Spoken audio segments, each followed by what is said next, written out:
Hey everyone, Alicia here, and today I want to do a chit chat. Let me rant because I've never done this before on my channel, and I'm excited today because this is something that is making my face get warm because I'm so angry.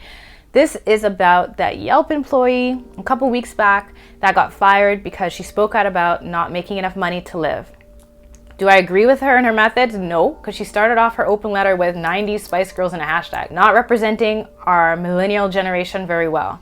And the Generation Y, I feel like, has been the most negatively described generation since like eternity. To be described as entitled, to be complainers, whiners, disillusioned, narcissists, social media addicts, it just keeps going on. I'm like, whoa, they really don't like us 1980s to 2000 babies, because we just get spat on.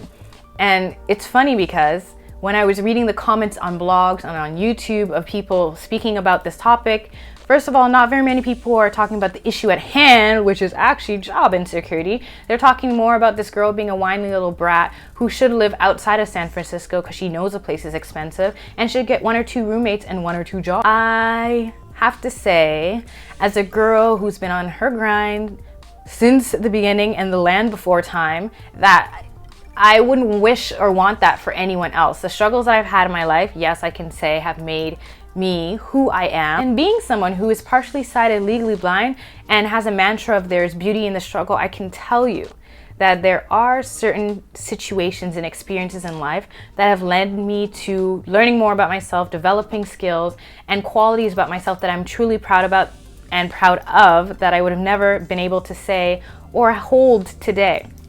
With that said, there's a very bold ass Sharpie line between that and struggling for no good damn reason. Seriously. And I feel like so many of us are struggling to the point where it's like, how many extra jobs can we have? When do we end? When is it insanity and perseverance? When is it grit and stupidity? Like, let's just be real for a second and look back at Generation X and the generations before that, who had job stability, who had benefits, who were able to build a life and go through the rites of passage of adulthood.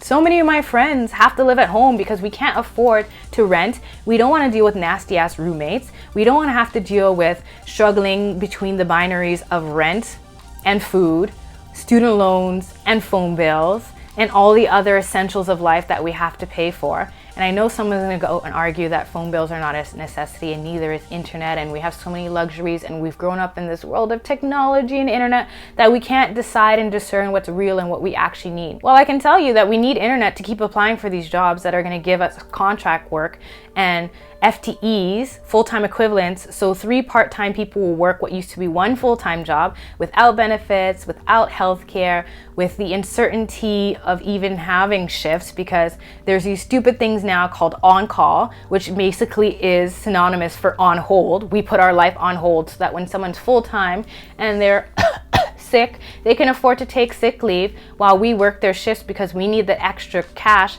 to buy groceries. I have friends who have told me that they've had to decide between going to work for the day and paying the transit fare or buying food, and knowing that if they don't go for work that day, they go hungry, but at least they'll be able to buy food another day. How does that make any rotted sense? Like, let's be real for a second. If it's just about someone being lazy or wanting the finer things in life or feeling like they deserve to have a certain quality of life right out of university, that not so much. But if we're talking about people who've been on their grind since day one, who've worked multiple jobs throughout university, who've had to decide, do I get this essay done now or do I work my shift? I can't afford to call in sick because I'm still gonna have to pay for my textbooks, ancillary fees, lab fees next month, and there's just gonna be interest that builds. Speaking of interest and debt, student debt is at its highest because we don't even have jobs to start paying for the student loans that I call the student mafia that ask us to get their money back right after university.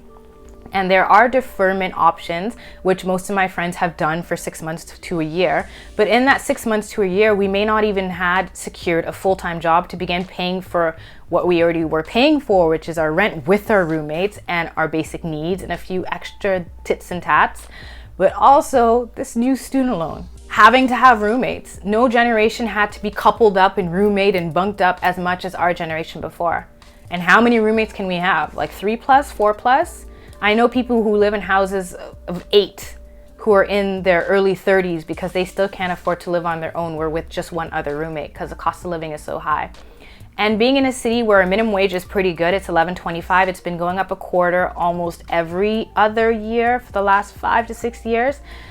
It doesn't really affect us because the cost of living goes up. And I know this because the job that I ended up getting after university, which was 4 years after, that I got very loosely related to nutrition, involved me going to the grocery store several times a week to buy food on a budget of 80 cents per child because I was working for a low income neighborhood.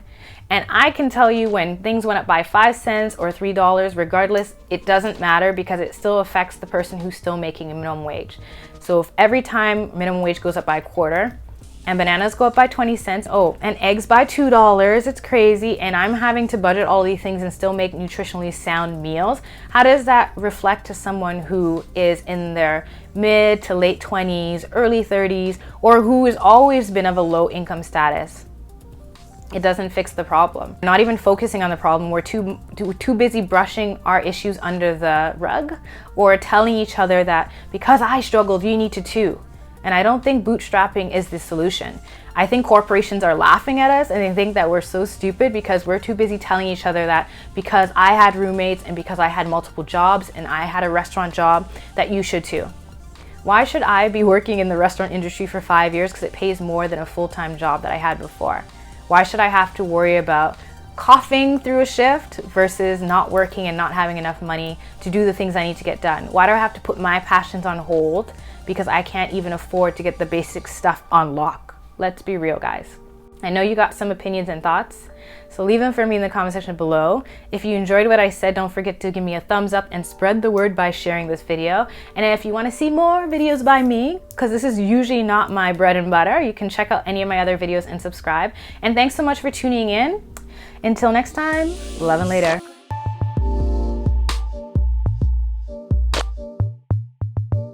This one second, lip gloss. I'm hoping and praying that one day when they define our generation looking back, we're defined as jugglers of many jobs and holders of many roommates and eaters of many ramen noodles.